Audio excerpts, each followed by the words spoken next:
Hey, Gary Reineke here. Micah, great to see you this morning. How are you doing? Doing well. Good to see you as well, Gary. Thanks so much.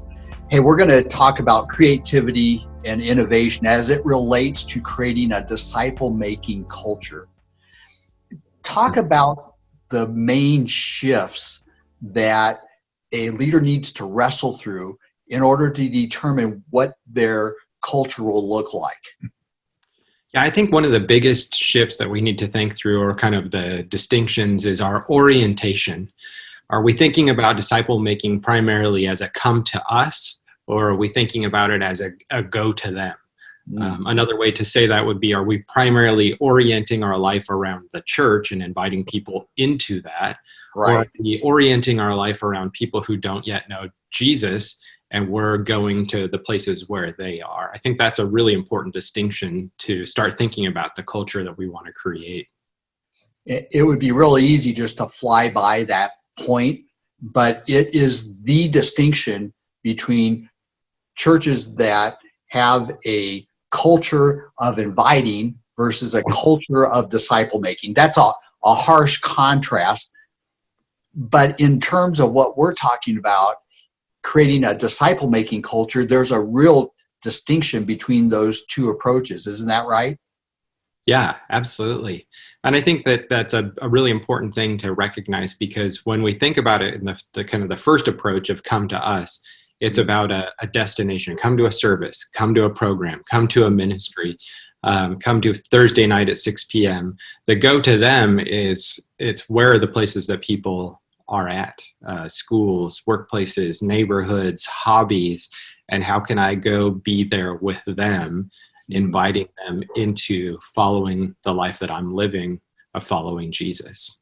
You know, there's going to be a leader that's listening to this video, and they're going to ask the question, Michael, what does that look like? So Could you unpack a story of how that happened in your ministry? Yeah, and I think it's important to start with prayer, asking God who are the people that he wants us to spend time with, and then look for opportunities to bless them or to serve them and see how they receive that. And if they don't receive it well, maybe you offer to help them with something and there's a closed door, then don't spend time in that relationship. Versus if there's an openness there, continue to engage in that relationship.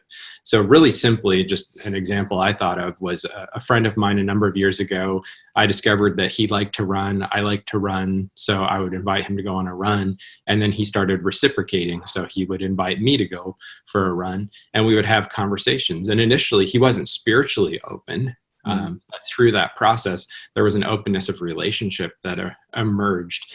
And he was an individual where I thought maybe it would be a closed door, but doors began to open more and more over time as we spent time together. So this is what I heard you say. You prayed, you discerned, and then you connected. Yeah. Absolutely. And I think in the connection, I'm asking the question, how can I help connect them, not just to me, but to a relationship with God? And I'm thinking about that in the disciple-making process that starts before a person comes to faith in Christ. And I think that's really an important distinction. That's what Jesus did as he invited people to follow him. He came to them in their ordinary paths of life and said, follow me and I'll make you fishers of men. So there was a purpose there and there was an invitation to follow him in the way of life. And that's really what we're trying to do, is we're trying to invite people to follow us as we follow Christ. And we're trying to live a life worth modeling that points them to engage in a relationship with God that changes their life. So there's this connectivity, there's this transformation, and there's this growing awareness of, as I face circumstances of life, what is it that God might be saying to me in the midst of that? There's so much there, Micah.